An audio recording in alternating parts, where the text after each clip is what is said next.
Welcome to the Great White Brotherhood YouTube channel.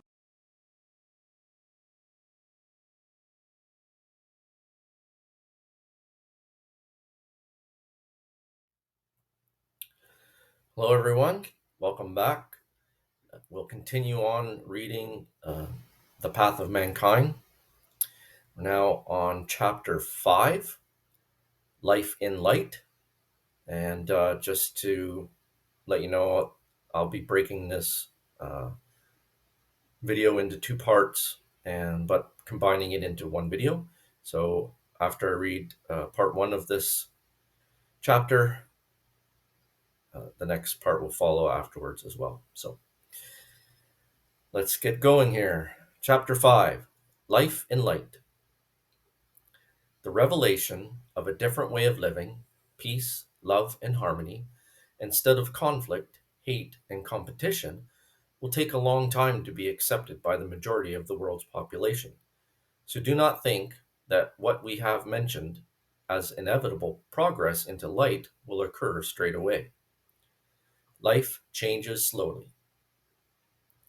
We must accept that the majority of humans incarnate at the moment have no idea of the spiritual changes happening, and so continue on their daily round as lost as they were before the solar system started to move into the light. It is true that many children are being born at the moment, incarnate with that knowledge installed in them, but it is also true that the evil ones are aware of this and have installed a system of injecting newborn babies with poisons in the hopes of preventing them from realizing their potentials. This is a terrible crime, and the perpetrators will pay heavily for the harm they are causing to beautiful children who would have helped push the knowledge of spirituality forward, but instead they find themselves isolated in a world that is cut off from our world. Nevertheless, as has been mentioned, nothing will prevent life from unfolding in the future as has been predicted. This prediction is based upon the way things unfolded long ago, the last time the galaxy moved into the light, and so it will happen again in much the same way. Life always moves in circles, and those wise beings who lived through those events long ago have reported to us how events unfolded. However, we cannot be sure that life this time will be a carbon copy of the unfolding last time, but we can be sure of how the main events will be revealed this time. It is a wonderful time to be living in, and the heavenly hosts are rejoicing that life is moving into these joyous times. It is important that we all, both those incarnate and those discarnate, act together in as positive a fashion as possible. We mentioned in the last chapter how the light from God will illuminate every corner of creation, chasing darkness and replacing it with God's power. We wish now to jump forward a long time into the future and explain how we expect life on planet Earth, to appear. It must be clearly understood that light, as we now see it, is not at all how light really is. Light is the power of God, the God force. But light is life. More than this, light is a living substance that has remarkable elements to it. One of these elements is of crystalline nature. If we examine the stones that we call crystals and compare them with ordinary rocks and stones, we can get some idea of the difference. Stones are dense, cold, apparently lifeless objects, although they do contain a life force.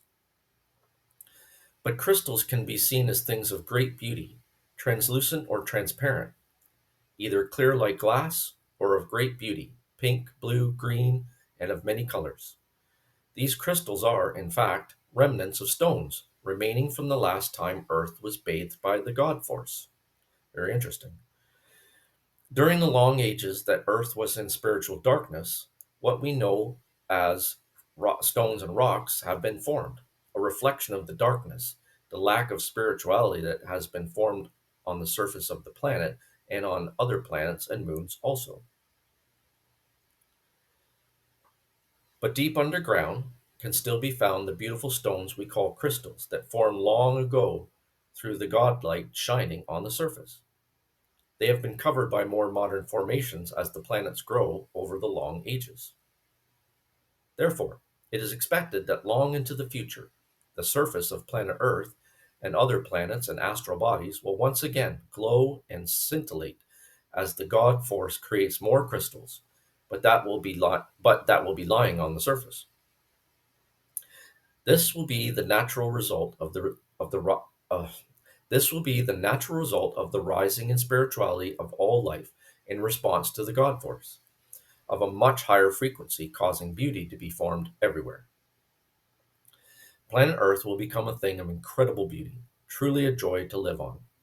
And it will, in fact, become the Garden of Eden described in the Bible, although humanity will not be wandering about naked and in ignorance as is described in the Old Testament. Quite the opposite will obtain.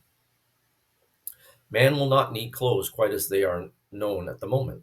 Humanity will, through the act of will, be able to create whatever form of garment he wishes to clothe him. Last time we were in this blessed state, the majority of people clothed themselves in garments of a rainbow hue, garments not created from things of the earth, animal or vegetable, but raiments created from their minds. As minds were pure and full of beauty, so the clothes they summoned were also things of beauty constructed from astral energy. It was similar with housing. It was no longer necessary to pillage the earth of its minerals to build houses. They were created from astral matter by an act of will. These remarkable acts are possible through the rising of consciousness to the point that manipulation of energy becomes possible. It sounds like science fiction at the moment, and would, certainly, be almost impossible, but times change, and once the move into the light truly occurs, and once again, or once mankind, bathed in this light, realizes his potential, virtually nothing will be impossible. The God force has no limit, and so people filled with this God force will also know virtually no limit, only the limit that people impose upon themselves according to their level of spirituality. Naturally, by this time, the power of the archons will have been totally removed, as will have been any influence by psychotic people who, at the moment, run your world. Wars will have long ceased. Consumption of animal flesh and byproducts will have stopped. Most animals will have lost their fear of man, and we, man and beast, will live in peace together. So we present a picture of planet Earth totally healed, loved, and respected, glowing with the spiritual God force present in all its elements stones, plants, and water. Man dressed in rainbow colored robes, and the whole world living in peace. This glorious image will become reality and will gradually become so, from the humble beginnings we have today to its peak of perfection before, inevitably, declining back to what we now see. This is inevitable.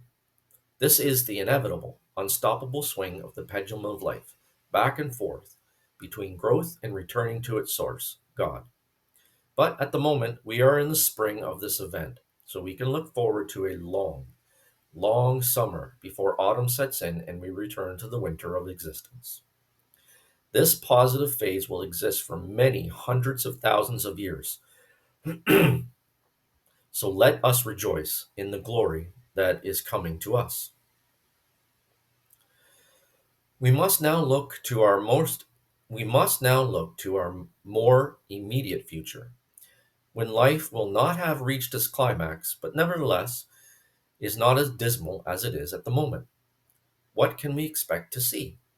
Once again, thanks to the memories of the wise ones who had incarnations at that time and were willing to share their memories with us, we can make an estimate of this probable future. The first thing that should happen, as has been mentioned previously, the evil ones who run the planet will be exposed and removed from power. We repeat for anyone who has not read the previous chapters the time of the Archons, their stranglehold on all life on Earth, and the time of their psychopathic minions is over. Life will have difficulty in changing until the hold on the reality that they have created is removed. everything that we live in now. That time is already upon us. The next few years will see great change, great freedom come to Earth. As soon as their domination is removed, then we will see 0 point energy introduced. This, this, this, as has once again been mentioned previously, will provide virtually free electrical energy for all the world. 0 point energy quite simply takes the differential energy from what we refer to as the sky and the planet Earth, and that energy can be converted into electrical power. This differential energy is similar to what is observed during a thunderstorm, when huge amounts of this power are unleashed in a somewhat uncontrolled fashion. But it gives a clear indication of the energy available. Man is able to tap into this energy and release it in a controlled fashion, providing endless, unlimited energy for man to use. There is no limit to this power. It exists quite simply because of the differential in spiritual power between the sky and the earth, a differential that is always trying to balance. So, by capturing some of this differential, it will be possible to provide energy for all to use. Now, we must consider a form of transport that already exists but has been kept out of the public domain for many years. We refer to anti-gravity transport. For long ages, man has noticed strange craft crossing the skies and has questioned how they flew, silently, and incredible speeds, and not observing the laws of physics that science is used to follow. There are a number of forms of locomotion of these various flying craft, but some of them use 0 point energy. This energy can be tapped by devices standing on the surface of the Earth, but can also be captured by craft in the skies. This energy, which is basically vibration, can be manipulated to provide a power that is termed anti-gravity. It is perhaps not the moment to go into a lesson on advanced alternative physics, but we will say that vibration can be manipulated to provide an attractive force or a repelling force. The power that is termed gravity is a power, a force, that has not been understood by general science. Indeed, it is a subject that has been deliberately kept from the public eye, because an understanding of how gravity works would open the door to understanding both free energy, 0 point energy, but also help people to develop anti gravity machines. However, as spiritual light floods all of creation, so all must be revealed. The secret to 0 point energy will be revealed, as will how anti gravity works be released to the public domain. Thus, we can expect to see more flying Thus, we can expect to see more objects flying through the skies, much as we have airplanes at the moment, but these new forms of flying transport will be silent, swift, and harmless to the earth. Once again, this may seem to be science fiction at the moment, but it is a form of transport already being used by certain military groups, but it has been kept from the public eye as much as possible in order, amongst other reasons, to enable certain rich people to become even more rich at the expense of the planet Earth, as oil, water, and other elements play a part in the health of the planet. Once 0 point energy becomes freely available to all, of course, much will change. We break off here in our discussion of the ascent of man to discuss something that we have been reluctant to discuss because it would have caused turmoil and fear if we had mentioned it years ago, and that is the beings that are also seen in the skies at the moment, flying in unusual shaped craft, silently and clearly using out of this world technology. What we refer to what we call aliens. This group, or rather, these group of beings, come from various dimensions and areas of life far removed from planet Earth and its apparent solidity. It must be said that there are life forms also present on Earth that look human, but they come from what we term a different dimension. Now, there are dimensions that are of such different vibrational frequency that the beings that live there would be invisible to the untrained eye, but there are also dimensions, if we can call them such, that vibrate at a slightly different frequency from our 3D world. In those dimensions, and there are a number of them, beings of all sorts live. Some are totally visible to us, some are translucent, and some, of course, invisible. Among all those different beings, we find the nature spirits, gnomes, elves, and so on slightly higher frequencies. On slightly higher frequencies, we find the fairy folk who have the ability, along with the nature spirits, to raise or lower their frequencies to make themselves either visible or invisible to the human eye.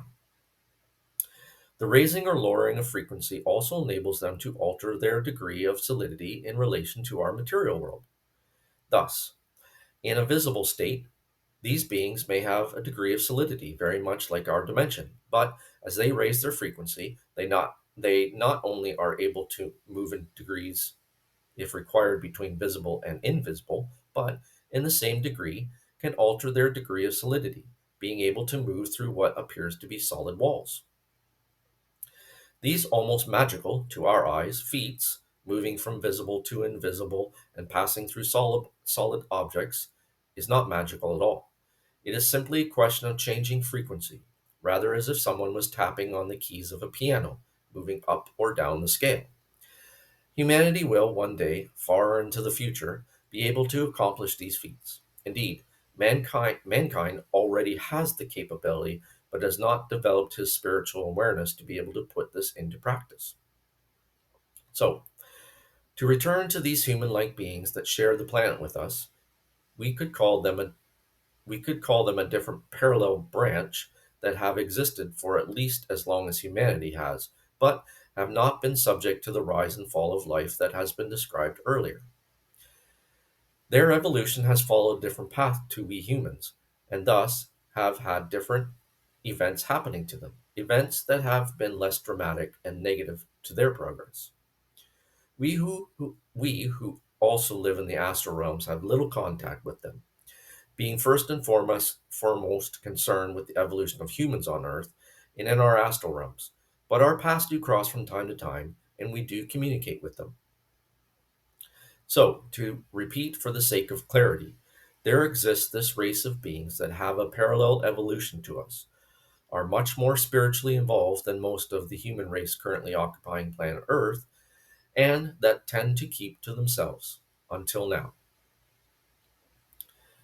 They have started to make themselves more visible to us because the actions of man with his destructive intentions is interfering with the planet and thus is interfering with them. The mining and other actions done by man in the past cause little interference with them, but the more recent activities, nuclear explosions, and what is termed fracking, is not only harming the planet, but is also of great concern to this race of people. Thus, they made themselves known to some of the leaders of certain developed countries and have tried to explain the changes and the harm that is being caused by man's ill advised actions. As is well known, the greed of man and his warlike actions resulted in the refusal of our leaders, both military and political, to listen to these people and to heed their advice. But our concern at the moment is not with the stupidity of man, but on the investigations of the human like forms that live on planet Earth and in her astral realms. So, we will describe these beings, what they look like, and how they live as far as is known. Physically, they resemble man to a large degree. They tend to be tall, slim, with silver hair, and would be considered good looking, although some of their looks is the result of their high level of spirituality shining from them and affecting people's impressions of them. They are of two sexes, like man, male and female. They fecund in a similar way to man and have children. They have long lives compared to man, partly because of their peaceful, stressless way of living, and partly because spirituality tends to help in the prolongation of physical life. To describe their homes is difficult because they have developed the ability to be physical and non physical. When physical, they tend to live deep underground in caverns that they have terraformed according to their needs. When in non physical form, of course, they need no home, being pure spirit. Their food is simple, they are vegan and eat little, drawing much of their sustenance from the auric fields surrounding the planet. When alone, they are able to transport themselves by teleportation. When in groups, they use craft that you would term spaceships, the propulsion system being a modified zero-point energy machine, modified by mixing a spiritual element with the physical machine, a system a long way in the future for man. They communicate telepathically. Thus, they can not only communicate with each other, but can communicate with us. Telepathy is a universal language. Let us now turn to think about other life forms that are visiting planet Earth at the moment, and indeed have been doing so for long ages. It has been mentioned that this planet Earth is the only one in the galaxy with life in the physical form on the surface. I just want to touch briefly on the previous part that I just read. My understanding is that what the Great White Brotherhood was describing are known as the Tall Whites or the Nordics. Okay, just to make that clear, because I don't think they mentioned it. Da, da, da. This unique fact has been the cause of great interest to many life forms that, themselves, live in astral realms but desire to explore life in physical form. Thus, they have a problem. Being made of astral material, these beings are not able to visit Earth in a physical form without a great deal of artificial assistance. Also, being astral in form, they are immortal, and so they have immense amounts of time to resolve their problems. The problems are many and complex. The major problem to overcome is, first and foremost, how to visit planet Earth from their auric homes. Everything is made of vibration, frequency. So, regardless of the level of spirituality in a godly sense, the auric fields are of a higher frequency than life on planet Earth. So, it was necessary to find a means of reducing their frequency, both in singular and in a collective sense, to match the frequency of planet Earth. It is a question of bombarding the individuals or groups of individuals with the frequency of what is termed the third dimension, and that enables a change to occur in the form of the being under discussion so that he can match the frequency of planet Earth and with our galaxy. Pardon me. Once this is achieved, the being or beings are in a position to assume a sort of physicality, at least temporarily. However, they would still be distant from planet Earth because it is not sufficient to match the carrier wave frequency of this dimension. It requires also knowing the exact frequency of the place, either on Earth or on another planet, that they might wish to visit. The subject of each point in our galaxy having unique frequency has also been previously discussed. So, they would not only need to bombard themselves with the carrier wave frequency of the third dimension, but also of the frequency of the exact spot that they wish to visit. Having successfully achieved this, they would disappear from their auric home and arrive at their destination here on planet Earth, or on one of the many planets or moons that are in our solar system. So, they would arrive somewhere and have a sort of temporary physical form, but would not have the means of operating successfully on the surface of a planet. To operate correctly in physicality requires a great deal more than just physical form. It requires clothing, food, suitable for the being who is going to consume it. All right, at this point, I'm going to just break off here for part one of chapter 5. So I'll be right back with the next chapter. So thank you for watching.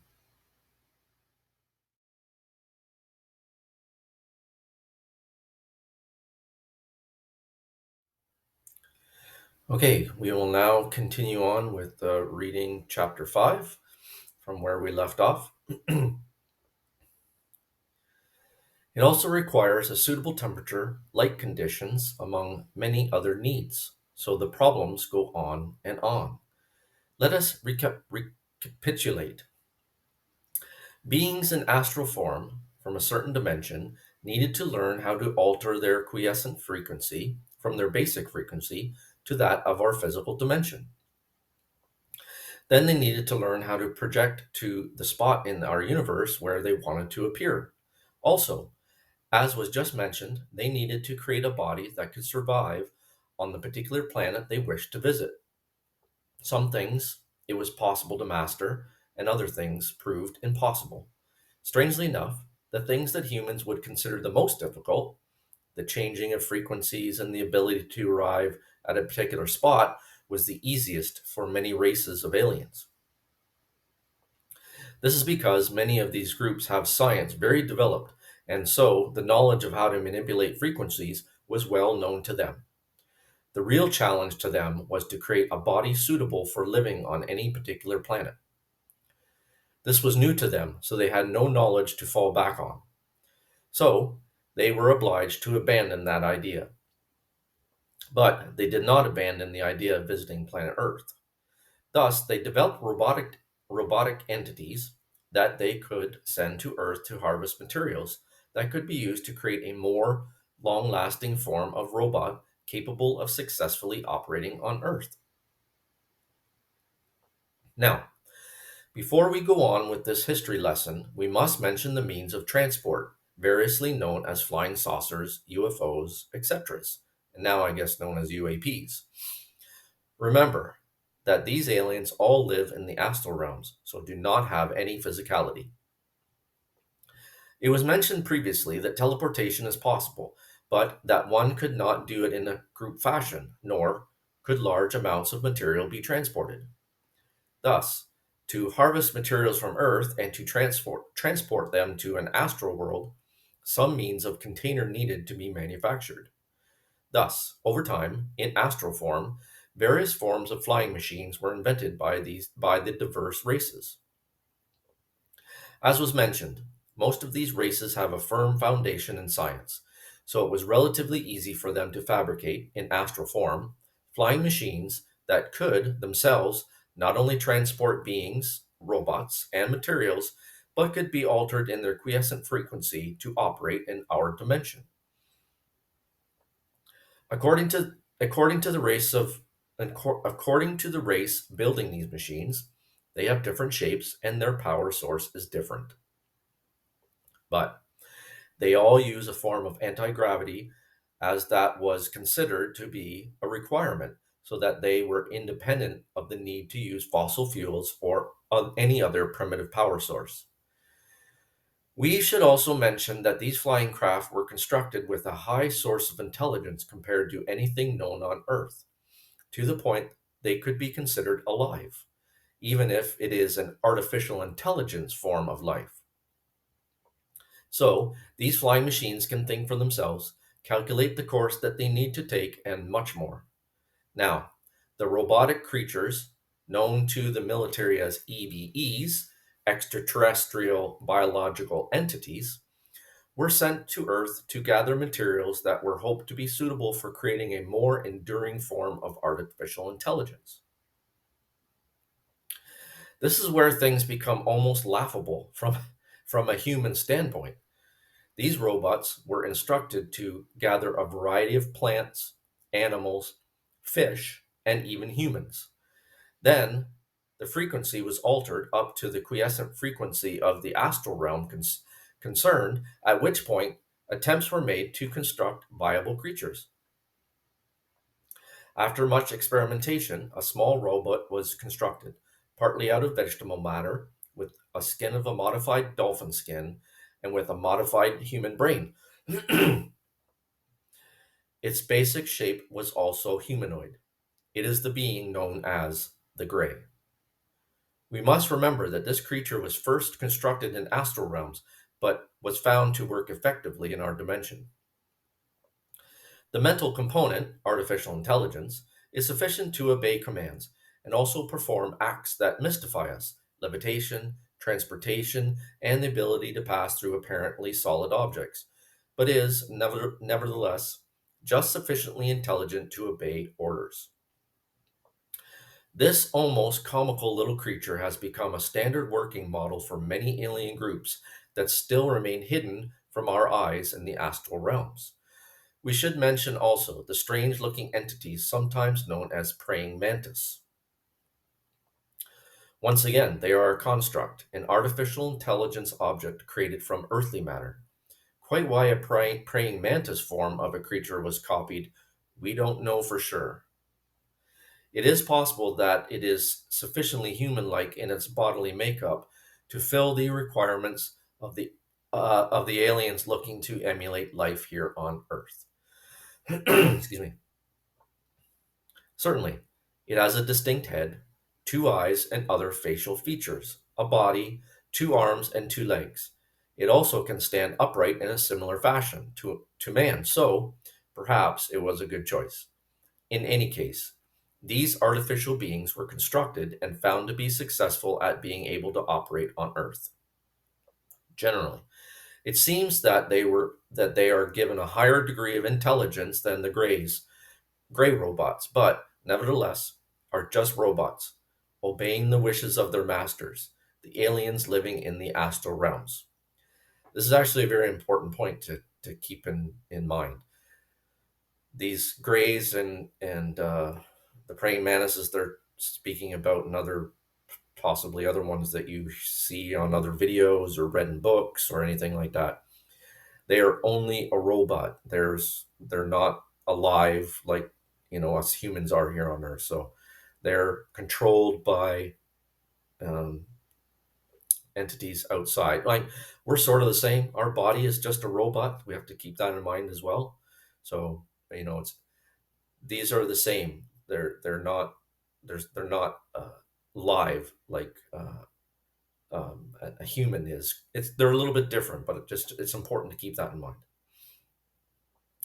The instructions are given both to the spaceships when required and also to the EVEs telepathically. Mention has been made of the Dracos, but these are of the Archon construct and do not enter into this discussion. There have also come onto the scene in recent years a variety of other alien creatures. Some of these are more recent robotic constructs, some astral projections, holograms, and some of them implanted images put into the minds of people. In no case are there real aliens, as none have found a way of living on planet Earth. This, of course, takes us into the unpleasant subject of abductions, both of humans and animals, and is the prime reason that we were reluctant to talk about the alien subject at all.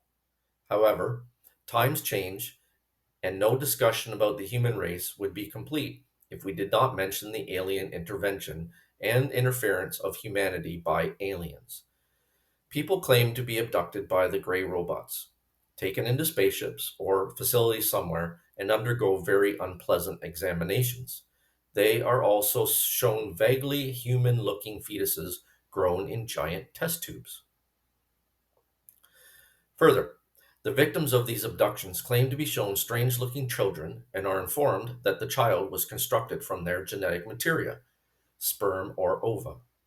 Now, some of these stories are mental hallucinations. Many are implanted images done to observe the reactions of people without going to the actual trouble of performing all these acts, but some, it is sad to say, seem to be based on actual abduction and experimentation.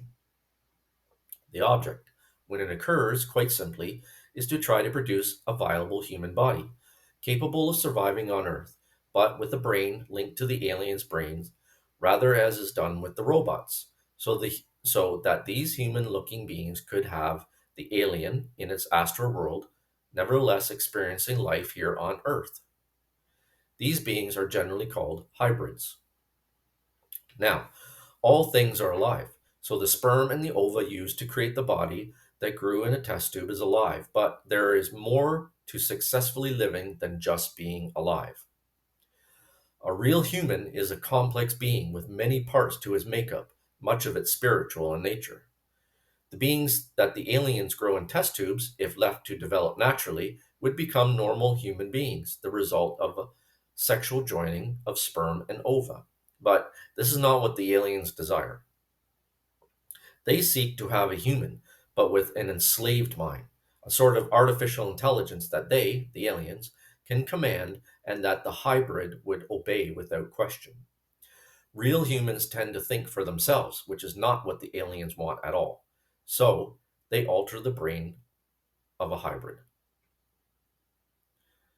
We are calling them hybrids for the sake of not confusing them with true humans, although they are not hybrids really, have been made from human genetics. Having been made from human genetics. Sorry for the typo. Now, they alter the brain to try and install an artificial intelligence element into it. Without exception, up until now, it has not worked. The human body rejects the interference, and so the unfortunate hybrid becomes ill after a while and is destroyed. Before we leave the topic of aliens and move on to other areas of interest, we need to round off the subject. We have mentioned in earlier chapters the psychopathic leaders of planet Earth, humans under the control of archons, who have only their best interest at heart, that of the archons. For the sake of clarity, we will repeat that archons are non physical beings and have been considered to be an artificial intelligence life form, although that is not entirely true. It would be closer to reality if we considered them to be more like ants and bees. They have a hierarchy of sorts and a strict code of discipline. The military groups around the world are based on archon principles. This is where things start to get complex. We have mentioned a variety of different life forms that have either visited the planet Earth or who have attempted to do so. We have also mentioned this parallel human life that has shared Earth with man for many long ages and who have remained apart from mankind, generally speaking. We must touch on motives. If beings decide to if beings decide to expend large amounts of energy to go from one place to another, there is usually a reason for this. In some cases, it is simple curiosity. In others, it is to learn how to create physical form. But in many cases, it is in the hopes of getting some advantage, spiritual, material, or for power motives. In the case of the archons, as was explained, it was for power, domination, even a form of evil. There are other groups of aliens who are not far removed from the archons in outlook. The human military machine, being under the control of psychopaths, and thus under the control of archons, naturally attracted the attention of similar minded aliens, and so very quickly found a common ground from which to work. Thus, very quickly, an exchange system was set up. These alien groups gave the human military what they sought: advanced negative energy sources that could be converted into weapons of various sorts, and, in exchange, the military gave these aliens carte blanche via their different robots to live on planet Earth and to conduct their various experiments in vain hopes of achieving their goal: to be able to live on Earth. Of course, all this has its limits in both senses. The military have indeed manufactured flying machines and various other technologies that were taught to them by aliens, but not having the skill of the aliens can only make poor copies of true alien technology, whilst, at the same time, the aliens have not yet produced viable hybrids. But fortunately, there are other groups of alien life forms with more noble, peaceful ambitions, and whom we might consider to be not exactly guardians of planet Earth, but certainly have our best interests at heart, rather as, in the case of humans, there are some who exploit animals and some who take it upon themselves to protect animals. We have described the two extremes: aliens that we might consider negative and aliens that we might consider positive. As with all life, apart from these creatures, there are a number of groups that visit Earth with other motives, but we have gone to some length to explain why the skies contain flying machines and why the robots that pilot them and that interact with man do so. But we must not forget the pendulum swing of life that was described in earlier descriptions of life. Much of what we describe, and we break off for a moment to say that alien visitation of Earth goes back a long way into the past, was only possible because the galaxy was passing through the negative aspect of life. Now, of course, the galaxy is rapidly moving into the light field aspect.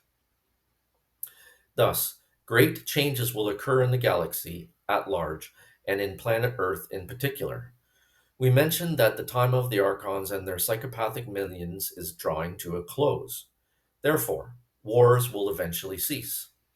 As there will be no need of armies, the military that are working with these negative aliens will be disbanded. Then the public will start to discover the full extent of the harm created to some humans and aliens by these robots. They will be disposed of, and contact with the negative aliens will cease. However, contact with the positive aliens will be encouraged, and, As man develops the ability to use telepathy, direct contact with these good beings will occur.